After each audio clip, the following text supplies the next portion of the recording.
The haunted mind. What a singular moment is the first one, when you have hardly begun to recollect yourself, after starting from midnight slumber.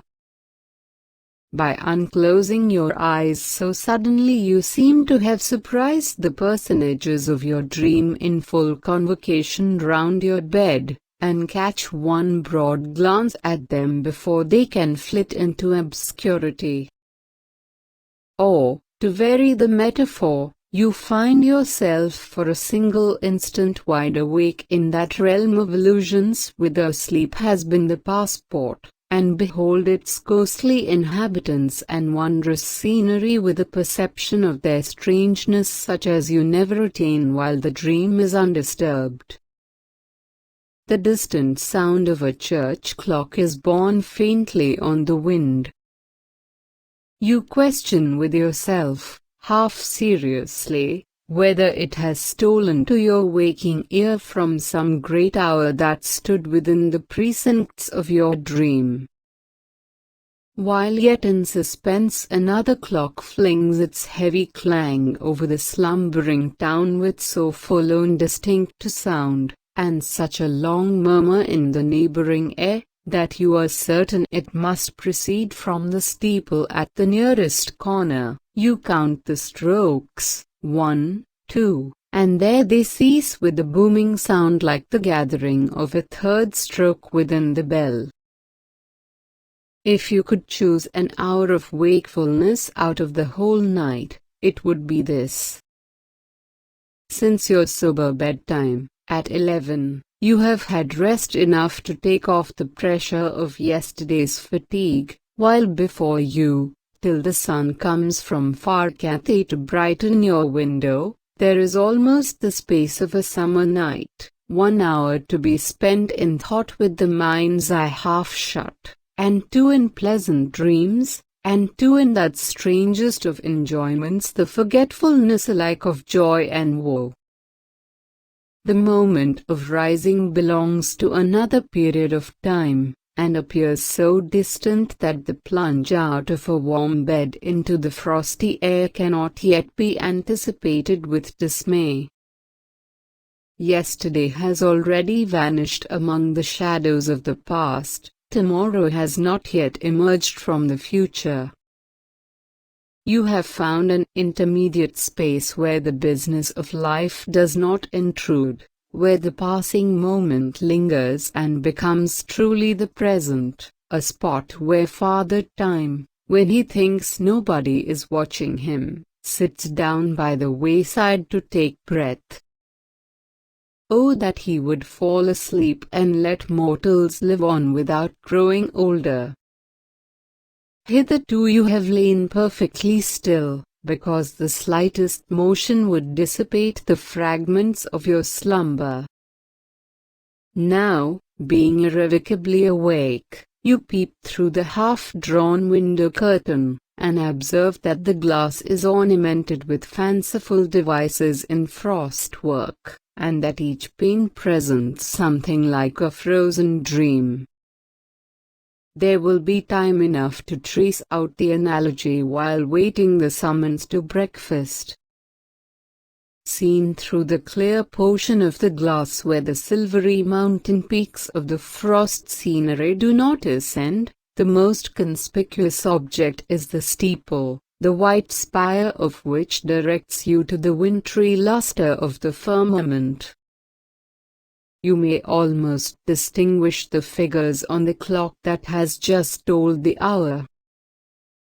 Such a frosty sky and the snow-covered roofs and the long vista of the frozen street, all white, and the distant water hardened into rock, might make you shiver even under 4 blankets and a woolen comforter. Yet look at that one glorious star. Its beams are distinguishable from all the rest, and actually cast the shadow of the casement on the bed with a radiance of deeper hue than moonlight, though not so accurate an outline.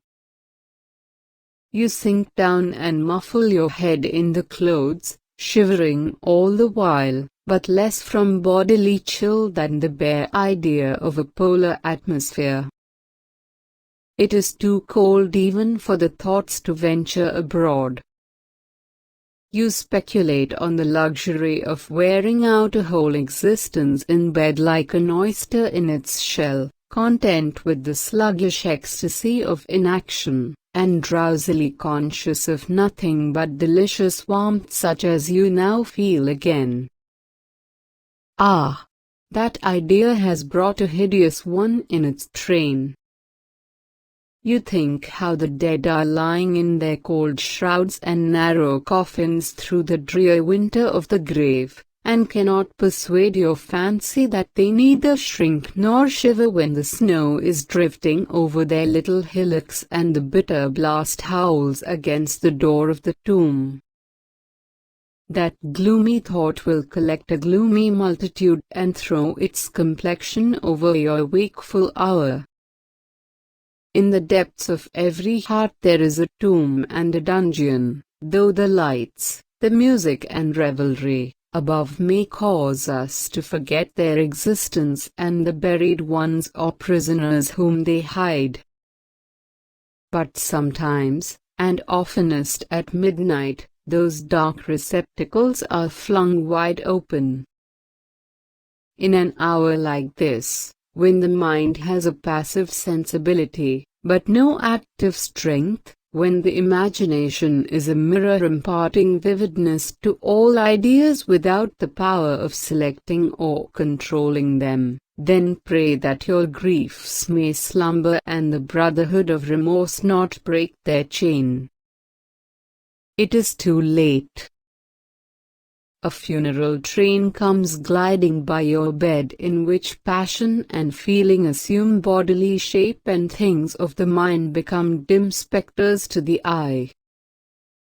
There is your earliest sorrow, a pale young mourner wearing a sister's likeness to first love, sadly beautiful, with a hallowed sweetness in her melancholy features and grace in the flow of her sable robe.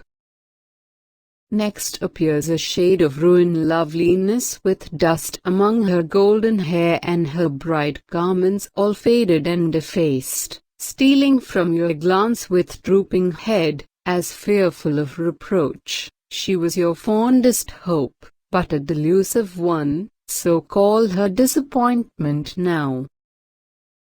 A sterner form succeeds, with a brow of wrinkles, a look and gesture of iron authority. There is no name for him unless it be fatality, an emblem of the evil influence that rules your fortunes, a demon to whom you subjected yourself by some error at the outset of life, and were bound his slave forever by once obeying him. See those fiendish lineaments graven on the darkness, the writhed lip of scorn, the mockery of that living eye, the pointed finger touching the sore place in your heart. Do you remember any act of enormous folly at which you would blush even in the remotest cavern of the earth? Then recognize your shame. Pass, wretched band. Well for the wakeful one if, riotously miserable, a fiercer tribe do not surround him, the devils of a guilty heart that holds its hell within itself. What if remorse should assume the features of an injured friend? What if the fiend should come in woman's garments with a pale beauty amid sin and desolation, and lie down by your side? What if he should stand at your bed's foot in the likeness of a corpse with a bloody stain upon the shroud? Sufficient without such guilt is this nightmare of the soul, this heavy, heavy sinking of the spirits, this wintry gloom about the heart, this indistinct horror of the mind blending itself with the darkness of the chamber. By a desperate effort you start upright, breaking from a sort of conscious sleep and gazing wildly round the bed, as if the fiends were anywhere but in your haunted mind. At the same moment the slumbering embers on the hearth send forth a gleam which palely illuminates the whole outer room and flickers through the door of the bedchamber, but cannot quite dispel its obscurity. Your eye searches for whatever may remind you of the living world.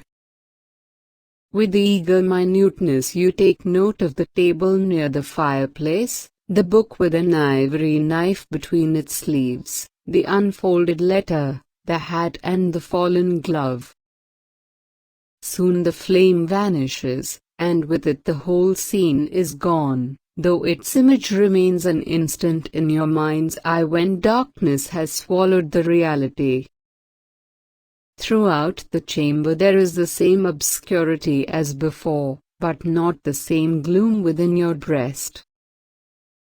As your head falls back upon the pillow you think, in a whisper be it spoken, how pleasant in these night solitudes would be the rise and fall of a softer breathing than your own, the slight pressure of a tenderer bosom, the quiet throb of a purer heart, imparting its peacefulness to your troubled one, as if the fond sleeper were involving you in her dream. Her influence is over you, though she have no existence but in that momentary image. You sink down in a flowery spot on the borders of sleep and wakefulness, while your thoughts rise before you in pictures, all disconnected, yet all assimilated by a pervading gladsomeness and beauty.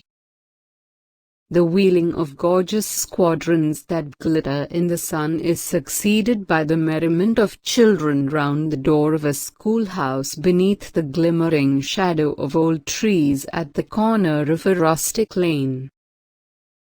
You stand in the sunny rain of a summer shower, and wander among the sunny trees of an autumnal wood, and look upward at the brightest of all rainbows overarching the unbroken sheet of snow on the American side of Niagara. Your mind struggles pleasantly between the dancing radiance round the hearth of a young man and his recent bride and the twittering flight of birds in spring about their new-made nest. You feel the merry bounding of a ship before the breeze, and watch the tuneful feet of rosy girls as they twine their last and merriest dance in a splendid ballroom, and find yourself in the brilliant circle of a crowded theater as the curtain falls over a light and airy scene. With an involuntary start you seize hold on consciousness, and prove yourself but half awake by running a doubtful parallel between human life and the hour which has now elapsed. In both you emerge from mystery, pass through a vicissitude that you can but imperfectly control, and are borne onward to another mystery. Now comes the peal of the distant clock with fainter and fainter strokes as you plunge farther into the wilderness of sleep. It is the knell of a temporary death. Your spirit has departed, and strays like a free citizen among the people of a shadowy world, beholding strange sights, yet without wonder or dismay. So calm, perhaps, will be the final change, so undisturbed, as if among familiar things, the entrance of the soul to its eternal home.